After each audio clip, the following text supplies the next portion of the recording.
Hello, everyone. I'm James Milan. Welcome to this DEI update. And DEI, as I bet you know, stands for diversity, equity, and inclusion. And of course, I am speaking with our town's director of diversity, equity, and inclusion, or DEI, and she is Jillian Harvey. Jill, good to see you as always. Thanks for joining us. Hi. Hello. Hi. We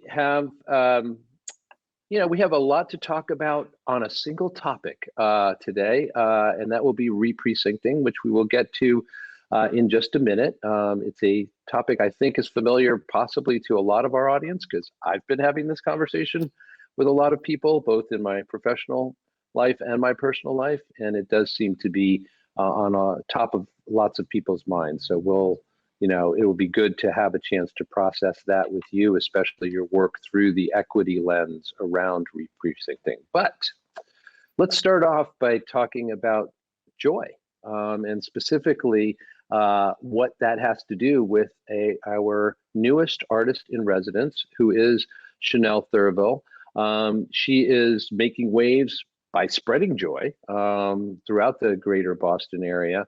And we have spoken about Chanel before, but for those who may have missed her introduction, can you tell us, well, both about the Artist in Resident program and Chanel herself and what public art she's going to be bringing to Arlington?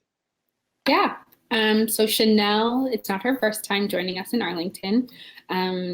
She is a Haitian American artist and educator who has done plenty of work and opportunities in Greater Boston.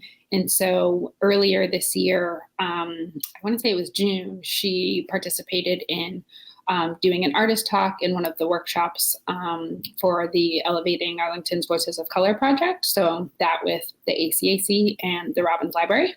So she's back as the artist in residence with ACAC.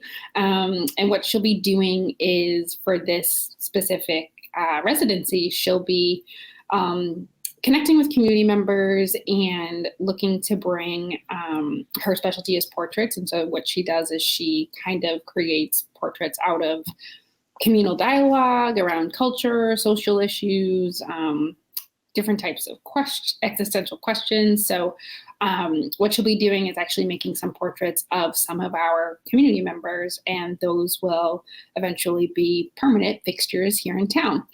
So we're in the process of figuring out which spaces those will go in. And as part of that community engagement piece, we actually have tonight our first meet and greet with her. So it's going to be at Reparations, the hair shop in Arlington in the Heights. And due to COVID, limited capacity, but it's an opportunity for Chanel to connect with, 20 community members at this time. And what we'll be doing over the next couple months is creating more spaces for her to engage with community members. If COVID stays, all right, we'll continue to do some things in person. But other than that, we'll also do some virtual events as well.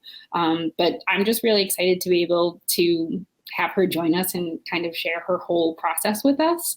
I'm excited to see the final products too, being able to identify some of our community members and really see how she's going to put their personalities into their portraits. I do remember her appearance earlier, as you said, as part of the Community Conversations series, and it really is promising and exciting just to think about what we're going to be seeing from and with her over the coming months. So that's great news. So as I mentioned earlier, re-precincting is a hot topic in town, and especially now as the town has just released a second set of re-precincting maps after the federal government has come out with its own 2020 census data, which is what we were waiting for that. So I have spoken to the town clerk and others about this issue recently, and Julie Brazil, the town clerk, was mentioning her reasoning for proposing 16 precincts instead of the current 21, and what the election benefits are and other things like that. For people interested, you can find that conversation on the ACMI website. The town also has a lot of information on its website.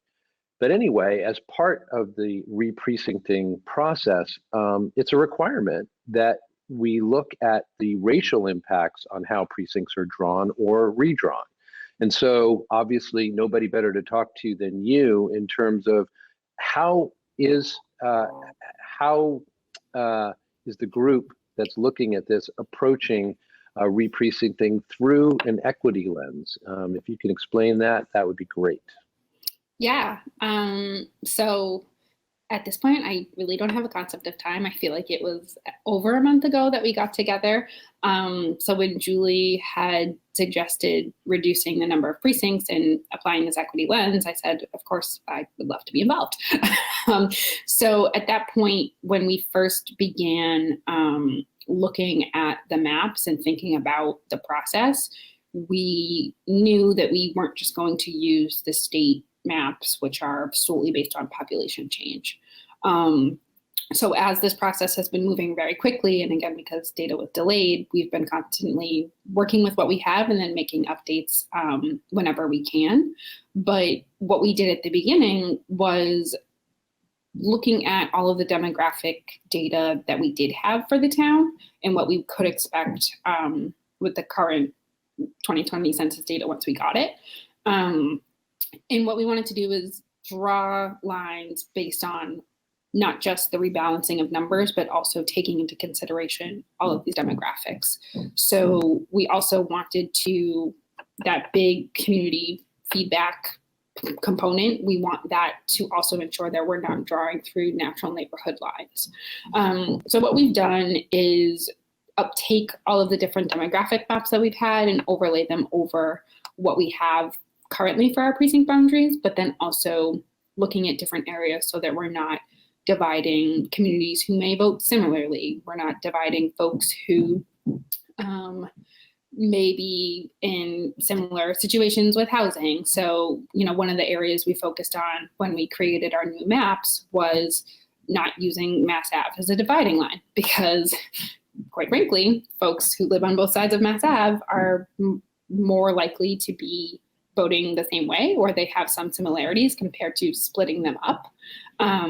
So with that, that's kind of what triggered the initial changing of those maps, because that line that's always been there is now gone. So as we went through this process and started to look at the different lines and how we were grouping things, we were doing it pretty much intentionally and making sure that we weren't, blocking out a small minority group here, or packing different areas as well. But with that, we also took into consideration all the feedback that's come in from community members. So if someone's giving us an example of their neighborhood lines that they feel should not be divided, we've taken that into consideration. As part of that, it's been difficult to go back and forth with the 16 precincts versus the 21. Right now, we have done our preference would be for 16, just because we feel that it's a bit more equitable, because not only the requirements of the state, we'd be closer to our town meeting number of 240, but for us as well, if we're going to be making these changes in terms of equity, we might as well make sure that everyone's being impacted the same. Previously, only certain precincts have to continuously change their boundaries because that's where population growth is. There's a reason for that. Certain zoning laws and housing is only available in certain areas. So yes, you're only going to see a significant amount of population change in one area. So those people are continuously impacted. And so we felt that having all of these lines change, balancing out and taking demographics into consideration, everyone is feeling kind of the same burden of having to rerun for town meeting if they were looking to do that. So there's been a lot of different, I'd say, pros and cons that have gone into this, but at the end of the day, what we've come up with is that we feel that the map with 16 precincts, done very intentionally, is going to have the most equitable outcomes for all voters, not just some. Okay, It's a complicated issue. There's no doubt about it. And the process itself is complicated. So thank you for that insight into how the working group has been approaching this, and also to the group itself for its thoughtfulness in its addressing of this re-precincting that's going on. You know, it's only done once every 10 years, as we know, and, you know, following federal census efforts. And so it makes a lot of sense that people might not be comfortable with changes, you know, especially when you only have to deal with this every once in a long while. And for some people, they've never had to deal with it before, and now suddenly it feels like something is changing. That you know, that they may or may not be you know, approving of. Anyway, I don't recall myself in the past anybody digging into the whole re-precincting exercise in the way that this working group has done in this case, and especially with an equity lens, as you've just really well illustrated in what you were saying. So, you know, all I can say is kudos to you and to the working group for taking that on, for giving it your best shot, and we'll see how it progresses with the select board as the next step. So before we leave you, though, are there any other updates you'd like to add? I know we've already had a full you know, agenda here, but anything we should mention before we let you go? I will say things are just moving along, but I know I think the last time we spoke, all the commissions that I work with, the Disability Commission, Human Rights, and Rainbow Commission, we're all looking for new commissioners. So right now we've still got some vacancies with our Human Rights Commission and Rainbow. So if folks are interested, they can certainly send in letters of interest and resumes for that. And additionally, on October 20th, I will be at the farmers market with some representatives from those three commissions as well. So if folks have questions or just want to chat and find out more about what those groups do, we'll be there to meet community members and answer some questions. But other than that, I think I've been mostly focusing on the re-precincting. So hopefully next month we'll have something else to talk about.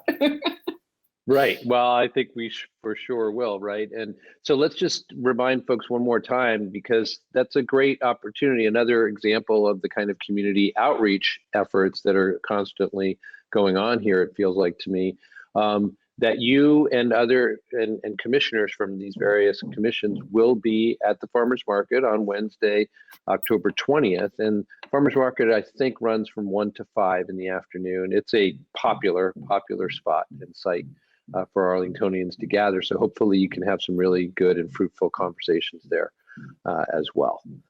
All right. Well, thank you so much for your time, Jill. We really do appreciate it. And we hear that you are ready for re-precincting decisions to be made and for us to move forward from there. Yes. And you only have to wait 10 more years after this for your next opportunity.